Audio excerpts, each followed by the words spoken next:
हमें तो सरकार से यही चाहिए, न्याय प्रशासन से यही चाहिए कि उनको फांसी की सजा होनी चाहिए, क्योंकि अभी वो हर चीज़ से मुकरने लग रही है और हमारे ऊपर इल्ज़ाम डालने की कोशिश कर रही है, और जिसमें हम इस चीज़ से बिल्कुल इन्वॉल्व नहीं है, क्योंकि हमने तो आज तक उसका घर भी नहीं देखा था, क्योंकि उसे हमारा पसंद ही नहीं था आना जाना, इस मारे हम जाते नहीं थे कि आपस में इन दोनों की बहुत लड़ाई होगी। क्योंकि जिस दिन से इसने लव मैरिज करवाई, शादी करवाई, उस दिन से लेके अभी तक इस लड़की ने हमारे को चैन से बैठने नहीं दिया। अभी भी उसका चेहरा मुँह आगे से हटता नहीं है हमारे, दिन रात उसका चेहरा आंखों के आगे घूमता रहता मेरे। तो जैसे वो आता था घर पे कहता था मम्मी क्या बनाया क्या करा, फोन करके पूछता था कि हाँ भाई मैं आ रहा हूँ, खाना मेरा पैक कर दो।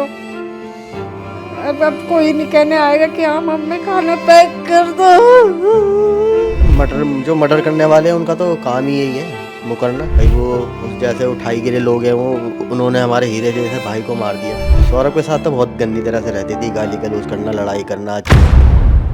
नमस्कार, आप सभी का स्वागत है DH पर और मैं हूं स्नेहा आपके साथ। देश का सबसे चर्चित हत्याकांड ब्लू ड्रम, इस केस में नए नए खुलासे हो रहे हैं और नई नई चीज़ें सामने निकल कर आ रही हैं। अभी हाल ही में 21 अप्रैल को इस मामले पर सुनवाई हुई, जहां पर मुस्कान और आरोपी साहिल की कोर्ट में पेशी की गई।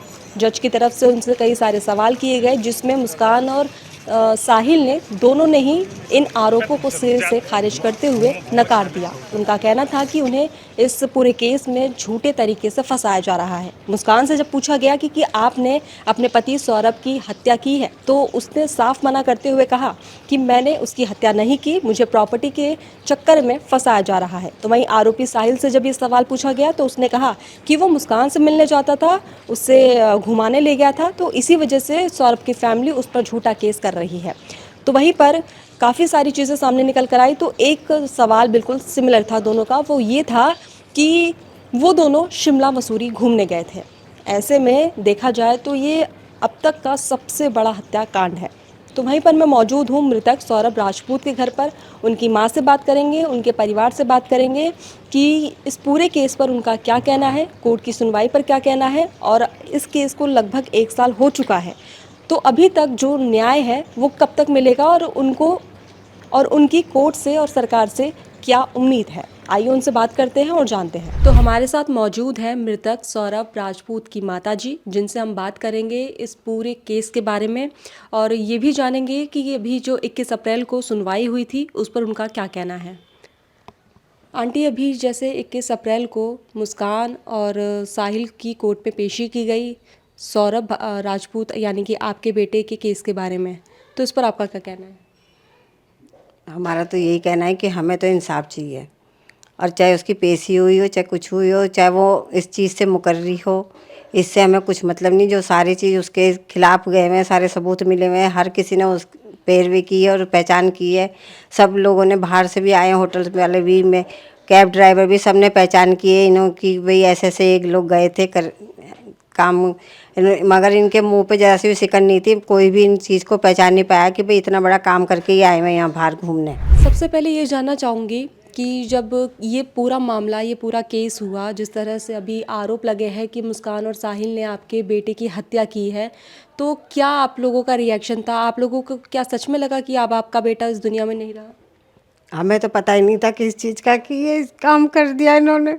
हमें तो 18 तारीख को शाम को पता चला था, वो भी आस पड़ोस के लोगों ने बताया था आकर कि आंटी ऐसे ऐसे तुम्हारा लड़का कहाँ है। मैंने कहा वो तो कह के गया था कि 3 तारीख को कि मैं घूमने जा रहा हूँ, और उसके बाद 4 तारीख को ही मैंने फ़ोन करता। मैंने कहा क्या पता नहीं गया घूमने तो आके खाना ले जाएगा, तो उसने फ़ोन ही नहीं उठाया, ना बात हुई ना कुछ बात हुई। वो खाना भी ऐसे ही बंधा रह गया था, फिर हमने खोल के कुत्तों को दिया था। हमने कहा पूरी रात भर बंधा रह गया, इसको कुत्ते को दे दो। वो आपकी आखिरी मुलाकात थी सौरभ के साथ? 3 तारीख को 11:30 बजे आया था वो खाना लेने। 4 तारीख को फ़ोन करा था मैंने कि भाई खाना ले जा, दिन भर से भी बात नहीं हुई कुछ नहीं। तो मैंने कहा फ़ोन करा, मैंने कहा आके खाना ले जा, तो उसने फ़ोन ही नहीं उठाया।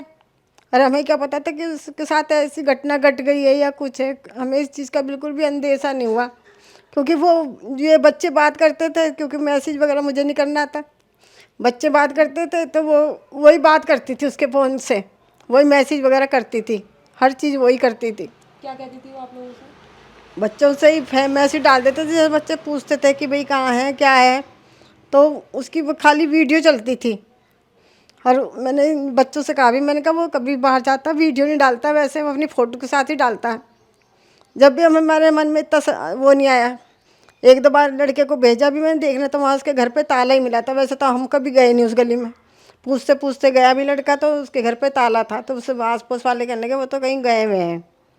आस पड़ोस वालों को भी बहुत दिनों बाद बदबू आने लगी, तो वो लोग कहने लगे कि पता नहीं क्या बात है, कहाँ से बदबू आ रही है। आस पड़ोस वाले भी सारे घर को धुलाई करने लग गए, नाले में भी पानी डालने लग गए, समर से भी चला चला के, जब भी बदबू नहीं जा रही थी। जब ये आई है, जब बताया गया हम लोगों को कि जब ये आई है, फिर पहले अपनी माँ के घर गई, माँ को सारी सिचुएशन बताई। उससे पहले भी माँ को सब चीज़ बता के गई हुई थी कि ऐसे ऐसे बात है। और माँ क्यों कहने लग गई कि भाई मुझे तो पता नहीं था, ये है वो है, करने लग गई। मगर जब उस पुलिस वालों ने उससे पूछा गया, तो जब कहने लगी कि घर पे आई थी हमारे, ऐसे ऐसे रोती रोती आई थी, तो हमने जब भी हमारे ऊपर इल्ज़ाम लगाया था, न्यूज़ में बता रहे थे कि जब भी हमारे ऊपर इसने इल्ज़ाम लगा दिया था कि उसके तो भाई और जीजा आके सौरभ को मार गए, तो इसकी माँ कहने लगी जब वो तो बहुत प्यार करते हैं उससे, वो कैसे मार देंगे, तू सही बात बता।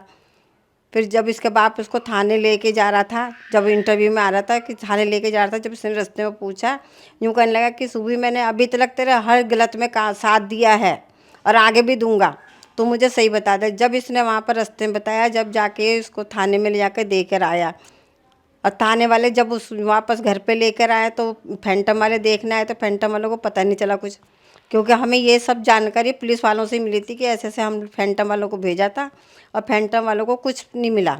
फिर वापस इसको लेकर गए थे, साहिल को और इसको मुस्कान को, दोनों को घर पे लेकर गए थे। घर पे ले जाने के बाद जब इन्हीं लोगों ने बताया कि ऐसे ऐसे हमने ये काम कर दिया, उस टाइम भी इन्होंने पूरा जुर्म कबूला था। लेकिन अब वो कोर्ट में जो है मुकर रहे हैं। मुस्कान का कहना है कि प्रॉपर्टी के लिए आप लोग उसे फंसा रहे हैं, और साहिल का कहना है कि वो मुस्कान के साथ घूमने गया था, इसलिए आप उसको जो है इस पूरे केस में झूठा फंसा रहे हैं। प्रॉपर्टी का तो कहीं से कोई मैटर ही नहीं था। वो तो कुछ कहता ही नहीं था कि हाँ मुझे कुछ दे दो या कुछ कर दो। उसको जो ज़रूरत होती थी हम उसको पैसे पैसे हर चीज़ से मदद कर देते थे। चोरी छिपे करते थे, चाहे कैसे करते थे, कर देते थे हम कि चल कोई बात नहीं, लड़का तो हमारा ही है। जब वो हमसे मिलने आता है, बैठता है, खाता है, पीता है, हर चीज़ करता था, तो हम उसको कैसे मना कर देंगे। और प्रॉपर्टी के लिए मेरे बच्चे हैं ही कितने, 2 ही बच्चे हैं। एक लड़की वो अपने घर बार की है, उसे कोई मतलब नहीं है, उसका भी परिवार बहुत अच्छे घर से हैगा, उसे कोई प्रॉपर्टी से कोई मतलब नहीं। और दोनों बच्चों में कितनी प्रॉपर्टी बटेगी। अगर वो यहाँ पर ढंग से रहती, अच्छी तरीके से रहती, तो सब चीज़ दोनों भाइयों का ही तो था। अब उसको रहना नहीं था, आए दिन लड़ाई करती थी, आए दिन गाली गलौज करती थी, खाना नहीं, पकाना नहीं, कुछ नहीं। जब भी मैं कहती थी चल कोई बात नहीं, जाओ औरों के लिए बना रही हूँ, वहाँ एक जने के लिए और बना दूंगी मैं। यहाँ पे आपके घर में हाँ, जब हमारे साथ रहती थी मैं ही बनाती थी टोटल खाना, कपड़े धोना, हर चीज़ करना, सब धो करके देती थी मैं। यहीं बैठक में बैठी रहती थी वो, यहाँ टीवी लग रहा था पुराना वाला, और यहीं बैठ कर दिखाती रहती थी, देखती रहती थी। जब भी मैं कहती थी चलो कोई बात नहीं, जैसे और बच्चे हैं ये भी है ही। अब उसको समझाते समझाते परेशान हो गए, लड़ाई दंगा। मैं कहती थी मोहल्ले की बात है, ऐसे मत करो, अपने आराम से रहो। मगर उसको रहना नहीं था कि मेरे को तो अलग लेके अलग लेके रहे, बस यही करती रहती थी। फिर हमने भी सोचा भाई रोज़ रोज़ की हाय तो बस है, तो बेहतर है कि भाई तुम जाके रह लो, और तू तो हमारे पास आता ही है, हमें तो तेरे से मतलब है। वो नहीं रखना चाहती मत रखने दे। और हमें थोड़ी पता था कि ये ऐसे करने के लिए लेके जा रही है, तो हम जाने नहीं देते। मुस्कान और सौरभ की लव मैरिज हुई थी। मतलब आप लोग भी राज़ी हुए थे, उसकी फैमिली भी राज़ी हुई थी। तो शुरू शुरू में मुस्कान का व्यवहार कैसा था? क्या पहले भी मतलब उसका थोड़ा सा रवैया अलग था या फिर अच्छा था? शुरू में तो बहुत सही रहती थी, जब तक वो अपने माँ बाप से नहीं मिली थी। अच्छा। अब चोरी चोरी, अब भाई बाज़ार जा रहे हैं या घूमने जा रहे हैं, क्योंकि मैं कहती थी चल सब पूरे दिन भर घर में रहते हैं, क्योंकि बड़ा वाला लड़का भी नहीं रहता था, बड़ा वाला लड़का राजस्थान रहता था। हम 3 जने रहते थे घर में, इसके पापा, मैं और सौरभ और मुस्कान, हम 4 जने घर में थे बस खाली। जब भी हम कहते थे चलो कोई बात नहीं, आराम से रह लो, सही जब चोरी चोरी जाके मिलने लग गई, पता नहीं उसके माँ बाप ने क्या पढ़ाया, क्या लिखाया, क्या सिखाया, भगवान जाने। फिर उसकी लड़ाई दंगा शुरू हो गई, छोटी छोटी बात पे ही लड़ना शुरू कर देती थी। तो न्यूज़ में ही ये सब चीज़ें दिखाई गई थी कि मुस्कान के पेरेंट्स ही मुस्कान को लेके गए थे जेल में और सारे मामले का पूरा खुलासा हुआ था कि साहिल और मुस्कान ने ही मिलके आपके बेटे की हत्या की थी। ये सब खबरों में आया था, खबरों के अनुसार ये सब हुआ था। तो क्या लगता है कि अब जिस तरह से उसके पेरेंट्स बिल्कुल भी मतलब बोल नहीं रहे इस मामले पे, ना ही वो किसी चीज़ में साथ दे रहे हैं, ना ही किसी चीज़ में वो खिलाफ है, तो उस पर क्या कहना है आपका? भाई अगर मान लो खबरों को देखा जाए, वीडियो को देखा जाए, तो जब तो वो लोग दोनों चाहते थे कि हमारी लड़की को फांसी हो, क्योंकि उसने इतना जघन्य अपराध किया है तो उसे फांसी होनी चाहिए। तो उनके वीडियो से यही पता चल रहा था कि भाई वो बहुत ज़्यादा खिलाफ है। अब मामला धीरे धीरे ठंडा हो गया कह दो, या भाई ज़्यादा तूल पकड़ लिया उसने, साल भर से ऊपर हो गया, तो उन लोगों का मन शांत हो गया, क्या हो गया, क्योंकि इस चीज़ का उनका कोई रिएक्शन नहीं है, ना ही कोई वीडियो आ रही है, ना ही वो किसी से मिलते हैं, ना ही किसी को मिलने देते हैं। अपने घर में तो किसी को जाने ही नहीं देते, ना किसी से बात करते हैं कि भाई उनका रिएक्शन पता चले कि भाई वो अब क्या चाहते हैं, अपनी बेटी के साथ क्या चाहते हैं, कि क्या चीज़ होनी चाहिए। इस चीज़ का हमें नहीं पता, मीडिया वालों से पता चल सकता है। तो अभी 1 साल हो गया है इस केस को, इस मामले को पूरा, क्योंकि 17 मार्च को खुलासा हुआ था, 18 मार्च को साहिल और मुस्कान को जो है पुलिस ने अरेस्ट किया। अप्रैल का महीना चल रहा है, साल 2026 चल रहा है, मामला हुआ था साल 2025 में, 1 साल हो चुका है, सुनवाई हो रही है इस केस में। तो क्या लग रहा है, आपके बेटों को इंसाफ मिलेगा, आपको इंसाफ मिलेगा?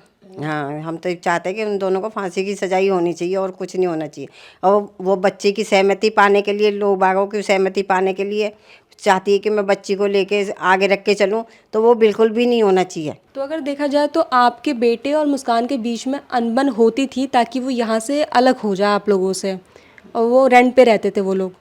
हाँ, वो लोग रेंट पे रहते आना थे। जाना लगा था? हमारा लड़का हमारे पास आता था, ऐसे कुछ नहीं कि नहीं आता था, हमारा लड़का हमारे पास आता था, मिलता था जुलता था, पापा खाना भी लेके जाता था, खाना भी यहीं खाता था, ऐसा कुछ नहीं है, क्योंकि वो तो कुछ पकाती नहीं थी। वो खाना लेके जाता था, दोपहर में खा लेता था, शाम को लेके चला जाता था, कभी कभी यहाँ भी खा लेता था। तो इस बात पे कभी मुस्कान लड़ती थी कि ये मतलब सौरभ बार बार आपके घर पे आ रहा है, खा रहा है, आप लोगों से बात कर रहा है? नहीं, घर जाके लड़ती होगी तो इस बात का हमें अंदेशा नहीं है, क्योंकि हमें इस चीज़ का पता नहीं है, क्योंकि ना ही वो हमें बताता था कि हाँ मम्मी मैं जाता हूँ तो लड़ती है या कुछ करती है। हमें इस चीज़ का बिल्कुल भी, खाना ले जाने के बाद वो खुद भी खाना खाती थी, लड़की भी खाती थी, जो हमारी बड़ी वाली पोती है वो भी खाती थी। इस मारे हम उसको ज़्यादा ही खाना दे देते थे, कि मैंने कहा 3 जने खाएंगे तो हम 3 जने के हिसाब से खाना देते थे, कि मैंने कहा तू अकेला तो खाएगा नहीं, जब खोलेगा टिफिन तो सभी खाएंगे, तो हम इसी मारे दोनों का भी खाना भेजते थे, कि ये नहीं कि हम उसका अकेले का देते थे कि भई अकेला ही खाएगा। दिन में वो भले यहाँ खा लेता था, रात को तो वो दोनों तीनों का खाना लेके जाता था। कितने साल हो गए थे दोनों की शादी को? 2016 में हुई थी, 2016 में, मतलब नवंबर में। 9 साल के आसपास आप हाँ। लोगों ने दोनों में साथ रखा, और लव मैरिज की थी उन लोगों ने। लव मैरिज क्या की थी, ये तो उसके माँ बापों की चाल थी, ज़बरदस्ती हमारे घर में घुसेड़ने के चक्कर में, कि ज़बरदस्ती लड़के को पहले फंसा लिया, ज़बरदस्ती घर में हमारे भेज दिया ज़बरदस्ती, क्योंकि इसकी माँ को अंदेशा था कि भाई घर परिवार अच्छा है, इस मारे लड़की को इधर दे दो, क्योंकि उसको कुछ करना नहीं आता, धरना नहीं आता, तो चाहती यही थी कि ऐसे घर में दूँ मैं ज़बरदस्ती।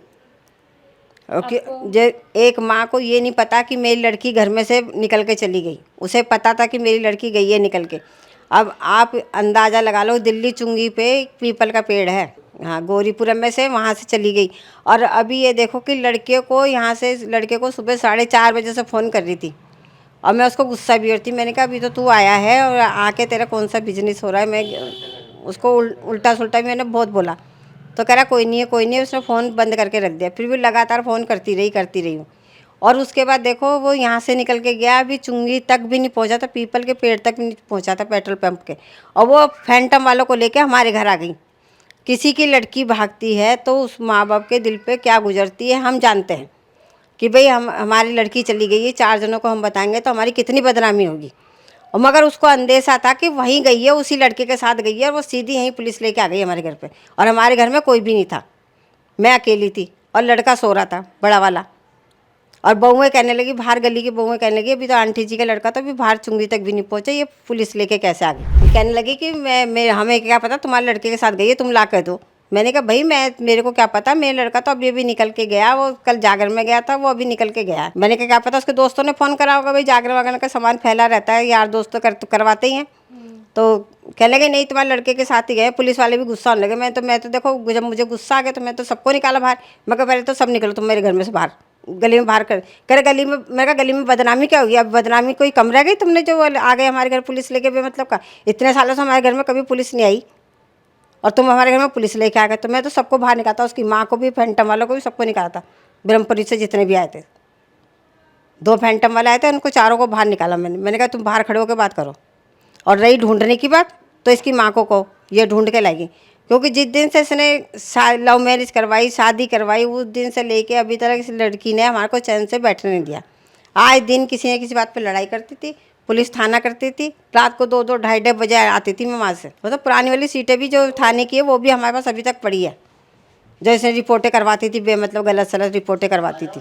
जब ये घटना हुआ पूरा का पूरा, जब ये मामला सामने आया कि आपके बेटे की हत्या कर दी गई है आपकी बहू द्वारा, ये आरोप लगा मुस्कान और साहिल पे, तो आपकी फैमिली पे, आपके परिवार पर क्या असर पड़ा? किस स्थिति में थे वो लोग? क्योंकि एक घर का चिराग इस तरह से बुझ जाना बहुत बड़ी बात होती है। एक माँ के सामने अपने बेटे की शव देखना बहुत बड़ी बात होती है। तो क्या असर पड़ा था आपकी फैमिली पे?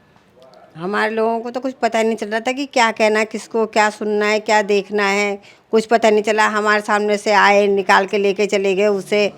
कुछ पता नहीं चल रहा कि हम इस क्या कहें क्या नहीं, क्योंकि उनको तो इस चीज़ का पूरा ज्ञान था उन लोगों को। उसके माँ बाप को तो क्या कहना था, क्या सुनना था, वो तो पूरे प्रेपर होके वीडियो दे रहे थे, बयान दे रहे थे, हर चीज़ दे रहे थे। और हमारे लोगों को तो पैर तले ज़मीन निकल गई थी, तो हमें तो पता नहीं चल रहा था कि हमें क्या बोलना है, क्या सुनना है। तो हम तो मेंटली डिस्टर्ब इतने हो गए थे कि तो हमें कुछ पता नहीं चल रहा था कि कौन सामने आ रहा, कौन सामने से जा रहा, कुछ पता नहीं चल रहा था हमारे को। तो अभी जैसे कि आपने अपनी बड़ी पोती का जिक्र किया, वो इस समय कहाँ पर है अभी? वो उसके नाना नानी के पास ही है वो, क्योंकि बचपन से उन्होंने रखी है तो वो वहीं पर ही रहती है वो। और वो उसके नाना भी यही चाहते हैं कि हम रखेंगे, हम पालेंगे, हम पोसेंगे। भाई उनकी यही इच्छा है तो वो उनको ये इच्छा उनकी पूरी करने दो। आपने कभी कस्टडी की मांग नहीं की? हमने अभी नहीं करी है, हम बाद में करेंगे, क्योंकि अब करेंगे भी तो अब वो 8वें साल में चल रही है। अच्छा। क्योंकि केस चलते करते कितने साल लग जाएंगे कुछ पता नहीं है। और जो उसको तो मेंटली डिस्टर्ब भी वैसे ही कर दिया, हमारे खिलाफ भड़का दिया पूरी तरह कि भाई तेरे को ऐसे निकाल दिया, तेरे माँ बाप को ऐसे निकाल दिया। अब बच्चे को तो जैसे तुम बचपन से पढ़ाओगे वो तो वैसे ही पढ़ता रहेगा।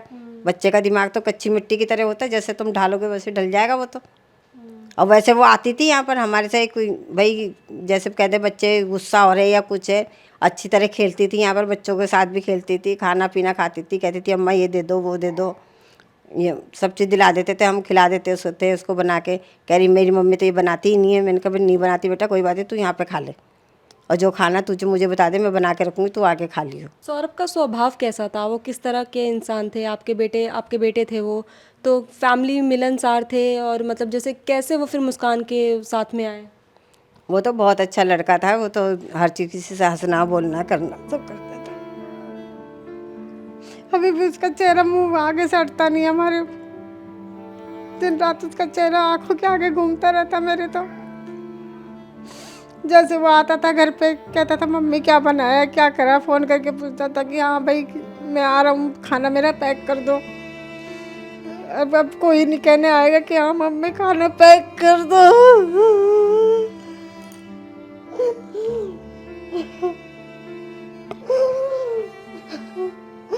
अब कभी नहीं कहेगा,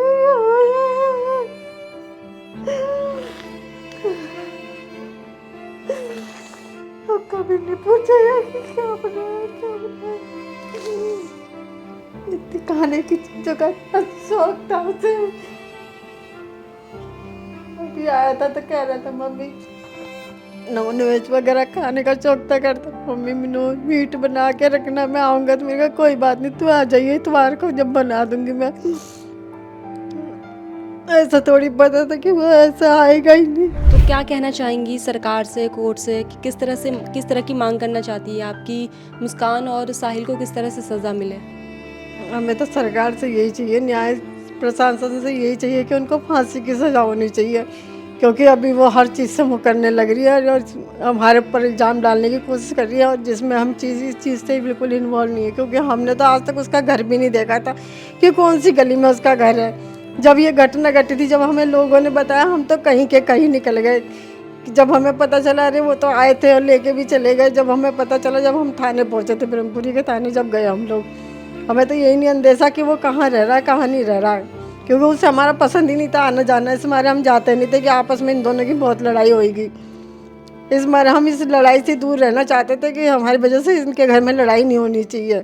अभी साहिल का जब केस सामने आया तो ये भी निकल कर आया खबरों में कि मुस्कान और साहिल पहले से ही एक दूसरे को जानते थे।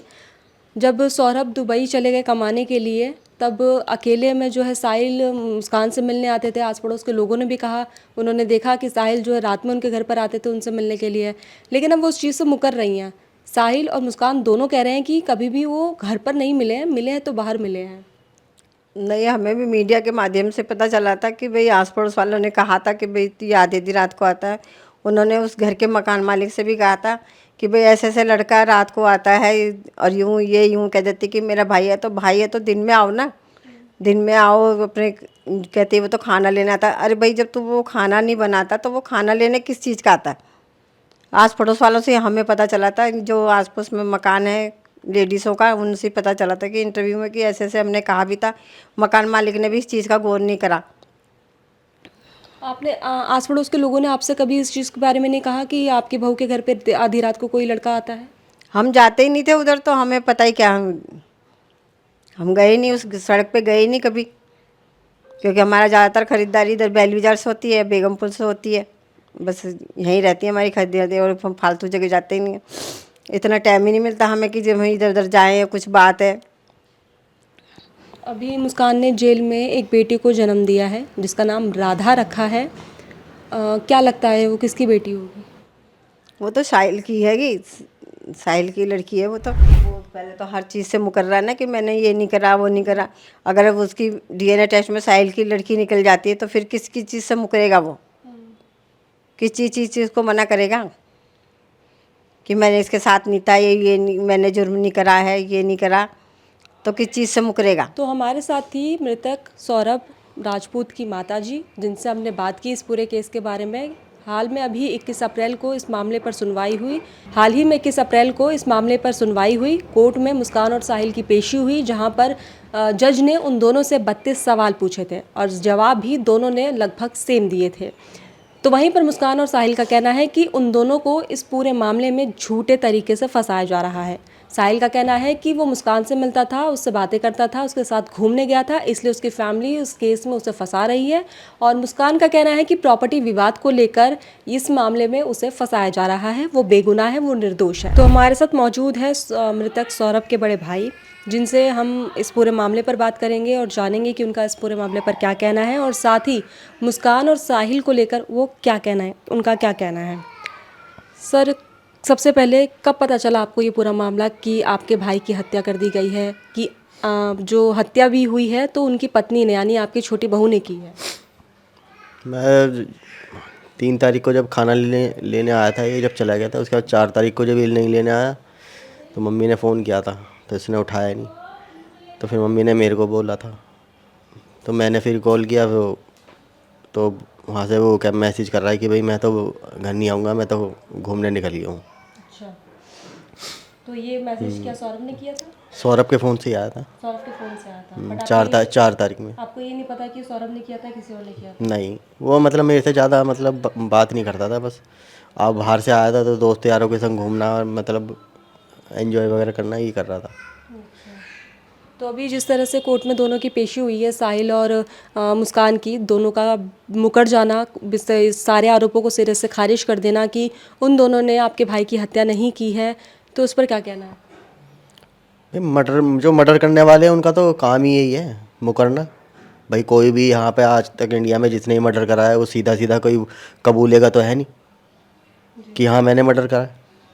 अब वकीलों ने जो उन्हें अच्छी तरह से समझाया बुझाया हैगा, उसी मतलब उस पर चल रहे हैं।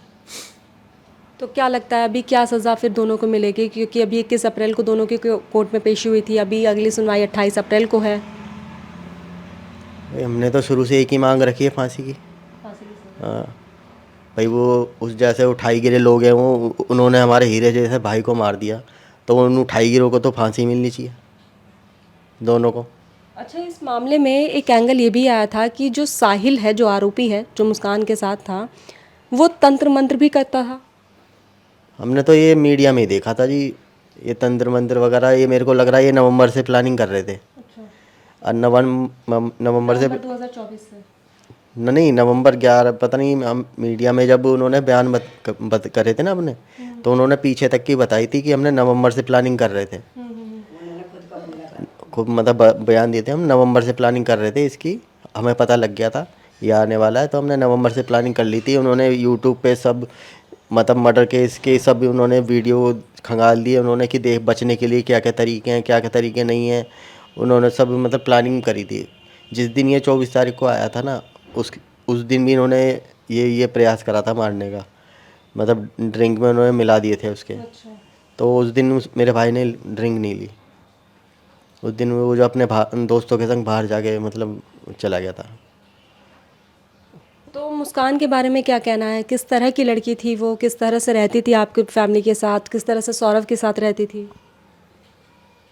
सौरभ के साथ तो बहुत गंदी तरह से रहती थी, गाली गलौज करना, लड़ाई करना, चीखना चिल्लाना, गली में आके पहले पहले ऊपर से बर्तन फेंक देना गली में, फिर गली में आके नाटक करना, चिल्लाना, मतलब लोगों को ये दिखाना कि मेरे पर अत्याचार हो रहा है। अच्छा, इस तरह से मतलब वो डिफेम करना चाह रही थी।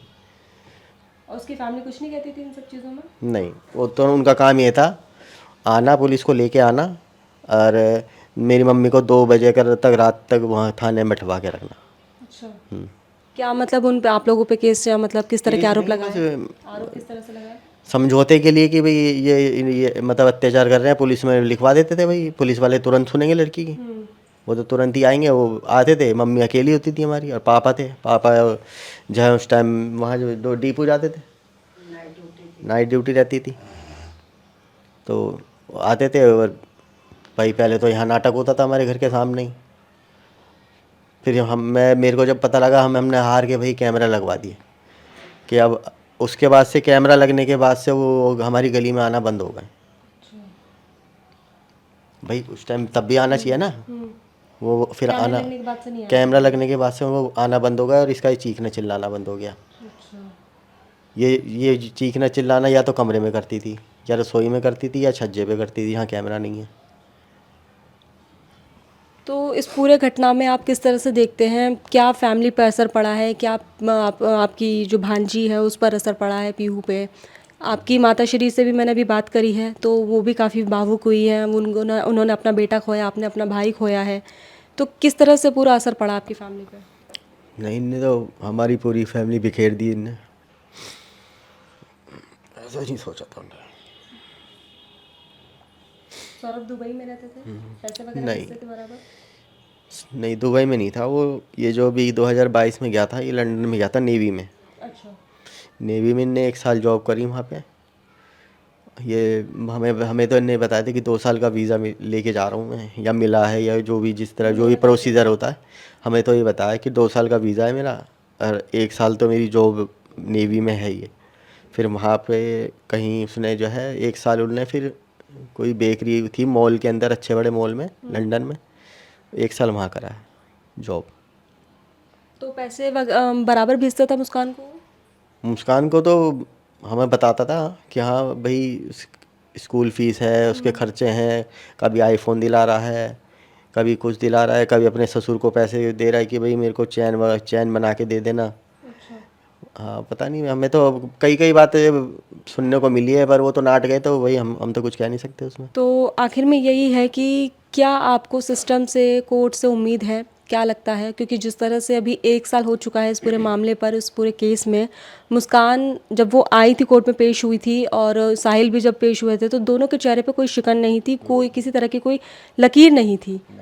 और कोर्ट में जाके जिस तरह से उन्होंने बयान दिया, पूरे आरोपों को सिरे से खारिज कर दिया। हालांकि शुरुआत में सब कुछ एक्सेप्ट किया गया था, बट अब जो है खारिज कर दिया गया है। क्या कहना चाहेंगे पूरे मामले पर? शुरू में तो भाई जो उन्होंने करा था उन्होंने तो सब बता ही दिया था। अब उनके टच में वकील आ गया है। अब वकील जो सिखाएगा वो वही बोलेंगे। भाई जो लाइन वो देगा उन्हें रटने के लिए, वो वही बोलेगा कि भाई हमारे को इस लाइन पे चलना है, हमारे को इस लाइन पे चलना है। तो दोनों ये, और उन्होंने 32 के 32 सवाल सेम क्यों दे दिए? आपने बताया ना कि 32 से 32 सवाल सेम। हाँ बिल्कुल एक्यूरेट सेम कैसे हो गए? मानोगे ना आप, एक आध तो ऊपर नीचे होगा ना, कैसे होगा? ये सब ट्रेनिंग का नतीजा है। ये सब ट्रेनिंग, उसमें वकील ने बचने के तरीके बताए उन्हें। हर मर्डरर को बचने का वो बताया जाता है कि भाई ऐसे तुम बच सकते हो, पर इसमें हमें नहीं लगता गुंजाइश है बचने की, क्योंकि ये एकदम खुला केस है ये। अभी जो मुस्कान ने एक बेटी को जन्म दिया है, क्या कहना चाहेंगे उस पर? किसकी बेटी हुई? ये तो साहिल की है कि उसमें एक उसका जो साहिल के साथ कोई कैदी रहा होगा, उसमें कैदी का हमने इंटरव्यू देखा था कि उसके से भाई साहिल के साथ रह के आया है, उसने क्या क्या बताया, ये वो वाला इंटरव्यू चल रहा था, मैं देखा था। उसमें तो साहिल यूँ कहता हुआ बता रहा था वो कि साहिल ने यूँ बोला कि भाई तुम लोग चाचा बन गए हो, अब मैं जब यहाँ से बाहर निकलूँगा तो तुम्हारे को सबको दावत दूंगा। सबको दावत देंगे। तो मतलब कहीं ना कहीं ये कंफर्मेशन दिख रही है। कंफर्म है ये, बिल्कुल कंफर्म है। जब उसने यहाँ तक बोल दिया कि तुम चाचा बन गए, मैं दावत दूंगा, तो इसका मतलब वो लड़की उसी की है। तो इस पूरे मामले पर हमने सौरभ के माता और उनके बड़े भाई से बात की और उनका यही कहना है कि उनके भाई और बेटे की हत्या मुस्कान और साहिल ने ही की है। उनकी मांग है कि मुस्कान और साहिल को जल्द से जल्द फांसी की सज़ा दी जाए। तो वहीं इस पूरे केस के बारे में बात करें तो ये पूरा खुलासा 17 मार्च 2025 को हुआ था, जहां पर 18 मार्च को पुलिस वालों ने मुस्कान और साहिल को अरेस्ट कर लिया। फिलहाल अभी दोनों जेल में हैं। अगली सुनवाई 28 अप्रैल को है। अंतिम फैसले में ये पता चलेगा कि मुस्कान और साहिल को क्या सज़ा मिलेगी। फिलहाल के लिए इतना ही। मैं स्नेहा, वीडियो जर्नलिस्ट रतिकांत के साथ DH।